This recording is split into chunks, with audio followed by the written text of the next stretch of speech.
Morning, Chief. Morning, pal. How are you doing? All right. Morning, everybody, and welcome to Mijas on sunny Costa del Sol. As you can see, the sun is shining, and I am joined by the one and only Terry Deighton, aka Scooterman. Morning, Chiefs. Today, we have been out on Terry's brand new MT350, giving it a good first run out up into the mountains, coming from Estepona up towards Ochen, and then Ochen across to Mijas. So it's had a good run. We're going to dive into a little bit more about the bike, the aesthetics, the handling, all those sorts of things. So stay tuned. We'll go through it now. But first of all, take a quick look at it.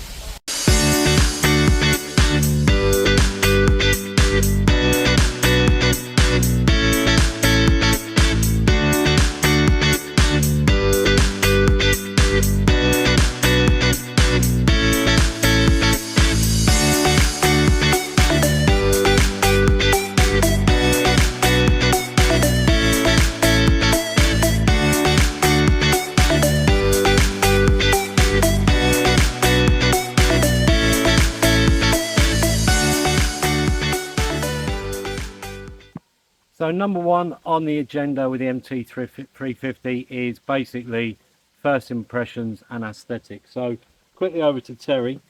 What was the first impression when you got the 350 unboxed? I won't lie, it's a Marmite moment. I looked at it and thought, you know what? When you see it on a glossy brochure and then you see it up close, I thought, do I like it? Don't I like it? But we got it unboxed and we got it out into the beautiful Costa del Sol sunshine. And wow, yeah, it's a bit of an head turner. The paintwork on it. You got the armour paint on that one, haven't you? Yeah, it's the armoured paint on it, which is it's a slightly textured feel. Maybe for some, not for others, but for me, I think it's a real different type of aesthetics on it. So from a design perspective, how does it stack up against the other, like the GP300s, and is there anything that really stands out, new, different? Yeah, there's a lot of interesting new features, really. I mean, from manufacture, the scooter is a lot lower. It's a lot slimmer, and it seems to feel a lot easier putting it on the stand. Now, I think that's because the length has been increased slightly, so the stand feels more easier to actually applicate than on the GP. I had a previous GP, and as much as I loved it, I think this one, for me personally, is a real upgrade in the quality and the feel of the scooter. If there's like one standout feature that you went, that's really different, is there anything that can make it that much different from the 300s that were before it? Yeah, I mean, the pull on it is different. It is different. The handling is different. It just feels like we've arrived with a modern classic. I think from the design point of view, seeing you ride it and seeing it going along now, it's where I think they've cracked it is lengthening it and slimming it down and lowering it. So now it's not got that wide arse on it anymore. It's not a ride on top type of bike, but they seem to have, I don't know if it's me or if they have made it slightly longer. It's definitely slimmer. But that for me is what makes it more, say, Lamy-esque than anything else that's come out before it. Absolutely agree. And obviously now with and even an aftermarket lowering on it, a VCR on it, that makes it. Has that already got the VCR? That's got the VCR on it, yeah. You've already put that on. Put the VCR on We'll come to that in a minute. Mr. Ferris, you're a naughty boy sending over parts before he's even got his new toy on the road. Anyway. So another quick question on that. With that new styling, do you think this design will appeal more to younger riders, veterans, old school scooter boys?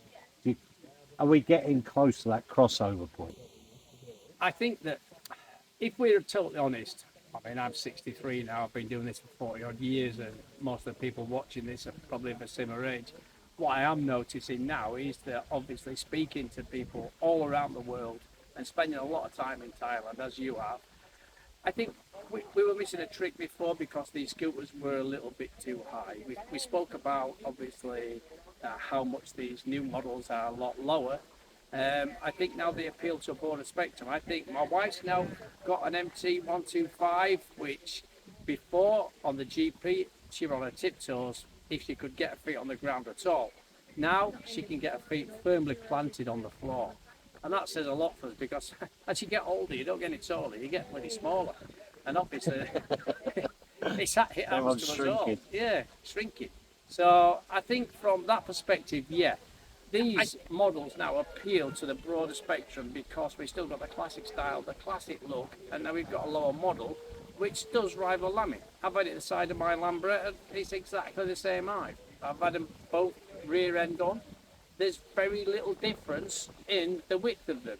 The seats on them is probably my least likable part, but I'm in the process of modifying one. But on my scooter today, I've got the unicorn seat. Again, thanks Mr. Ferris. So we're going to move on to a little bit more in regards to performance and handling. I know you said you've already put the VCR kit from SF Stainless onto it. How does the MT350 feel on the road in terms of acceleration, torque, top speed? Very, very smooth.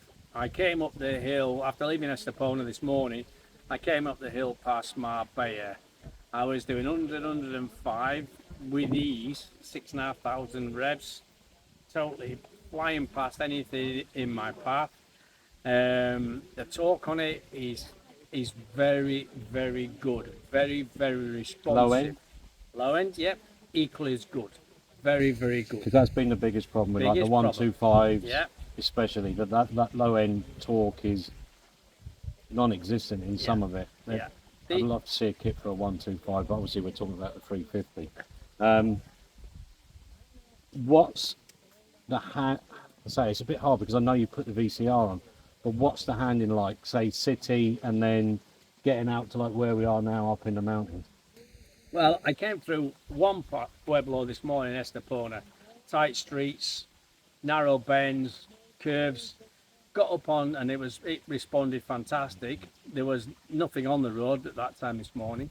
Then I pulled out onto the dual carriageway and headed towards Marbella. Did it with ease. No, there's no worry now when in Spanish roads a lot of people hesitate because cars don't tend to stop at any type of white line. They just pull out. With this, you just a quick swivel of the arse. I was straight over into the left-hand lane, bypassing anything with ease. But you're still running that in though. You've only just literally got it on the road. So you're going to be what, half, three-quarter? Half throttle. I kid you not, half throttle. And I was just breezing into the fast lane. Well, make sure Mandy's not listening to this bit. What's the top speed you had so far? 135, and I even tried this morning.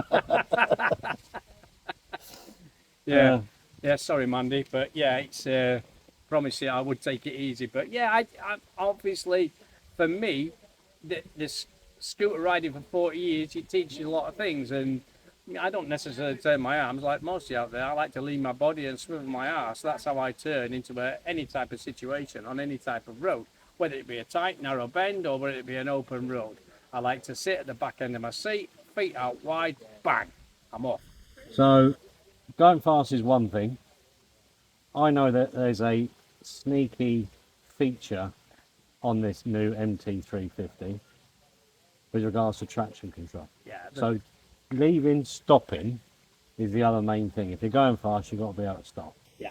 What I've noticed on these new MT350s is that the acceleration is instant. Yeah, you know, the traction control. A lot of the roads we have in Spain, everyone knows there's a bit of slip and slide on them.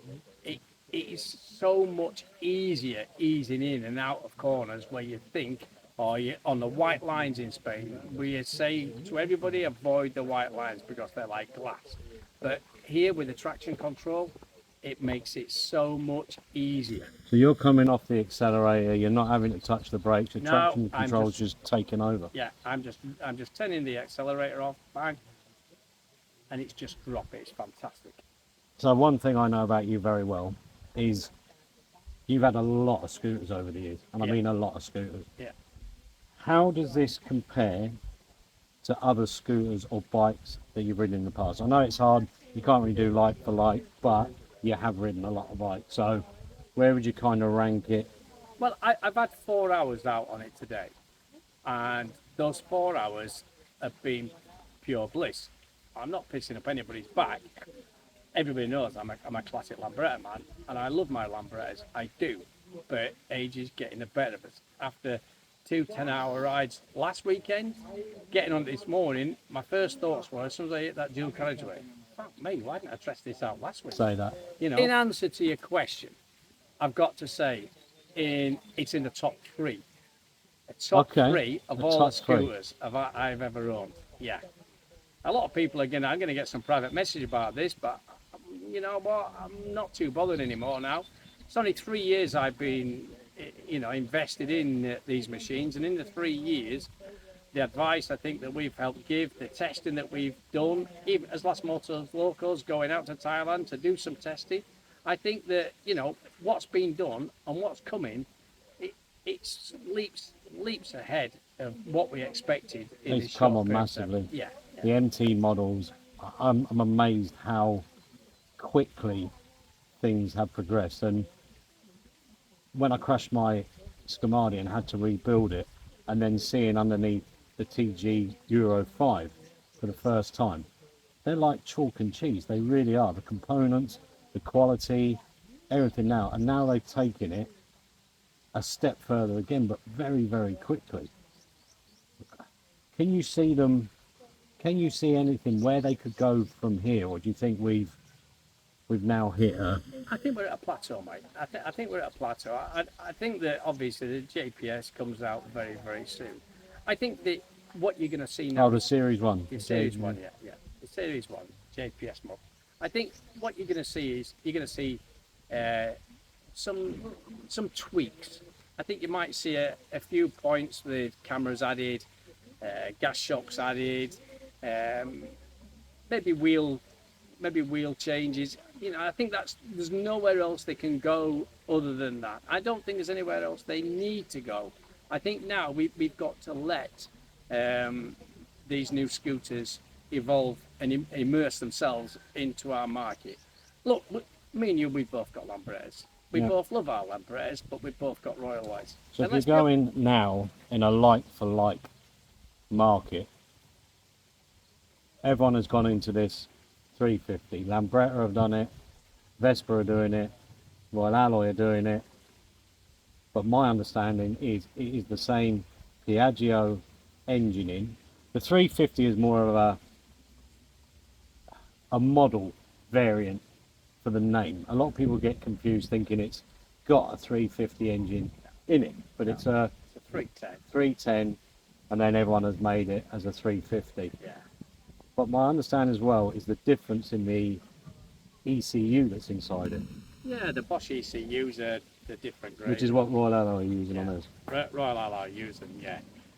I think the only comparable scooter that you've got on the market, no disrespect to the modern Lambretta, I think they've still got a bit of a way to go yet with the styling on those. The headset, the rake on them, I think lets them down. I do like the rear body styling, but it's a bit of a hybrid between the new Scamadi Urban and Royal Alloy, but with the headset on, I think, and the rake of that scooter, they need to work on that slightly. But this Royal Alloy for me will be a clear rival for the GTS, the Vespa GTS. I think that we're already seeing now at the rallies in the UK and certainly in Spain. We now notice a hell of a lot more Royal Alloys on the road to rival the Vespa GTS. The other thing is, we've got better roads and better weather to ride them in. That's a very good point. As you can see, yeah. Start of October, sun shining, 31 degrees. I'd also like to make the point that neither I or Terry have anything to gain from promoting Royal Alloy or any other kind of brand of scooter or anything like that. It is just our opinions based on bikes we've ridden, the guys that we ride with, the kind of responses that we get. So yeah, just want to make that very, very clear that we're not here to promote specifically Royal Alloy. It is, for us though, having spent a lot of time on them this year, they're pretty hard to beat at the moment for comfort, reliability, looks, the list goes on and on. Final thing, I've already noticed on your MT, although it has just been unboxed, just gone through the ITV, just been registered, I've seen a new exhaust on it, a new seat on it. You've already told me there's a lowering kit on it. Where do they come from? Thank you, Mr. Ferris. Sent over to trial. Let's be honest with you, this is Spain, so things are slightly easier in Spain. So this might be the official ride out, but maybe there was a few unofficial ride outs before the kits and everything went on it. But so just to back up what we'd said earlier, in response to Andy's questions about performance and everything, yeah, the standard scooter handled really, really well. Where it is, in my opinion, it really now jumps up a league above. I've taken the King and Queen seat off. I've put the Unicorn seat on, which is another, 75mm lower. So a short ass like me can get my feet easily on the ground. The lowering kit takes it down another 75mm from the existing manufactured lowering. So I'm now 150mm lower. And for me, that's a real big thing. The Drunken Dennis exhaust came out of me, Andy Shep, and Steve Ferry sat in a bar over in Koh Samui. Shakespeare bar, yeah. Sat in Shakespeare. Big shout to the guys over there, yeah. You're amazing. And yeah, we sat there and Shep revealed a few secrets. I said I wanted a Rice Krispie a bit louder. Steve Ferris, true, this is true. You said to me, no, don't want it any louder, don't want it any louder. So Shep made me the first prototype Drunken Dennis, named after that pissed up D-Rex who was out there for 2 weeks with us. And when it came, I was supposed to be putting it in my suitcase, bringing it back to Spain, and you bloody nicked it. So I had to wait another 3 months for the next one. So it's anyway. All right, Shep. He's only just got his scooter on the road. No, in all seriously, it sounds absolutely ace. It does sound mint. We did try and get some footage. We'll try and put it on. I don't know how well the audio has come out, but yeah, riding behind it just reminds me of being out in Thailand with Steve Ferris and Shep and all the other guys over there. It was an amazing couple of weeks. So next thing I want to have a look at a little bit closer is that seat, the Unicorn seat. I know that there's a comfort brake as well that's been released by Steve Ferris and SF Stainless. Yeah, maybe a few more other little sneaky upgrades on their way over, and we'll go into them at a later date. So that's it from myself and Terry. A bit of an overview on the Royal Alloy MT350. We're going to head back up to the bikes, take a little bit more of a ride out in the sunshine. So until next time, we'll catch you all later. Sun's out, scoots out, ride safe guys. Stay smart.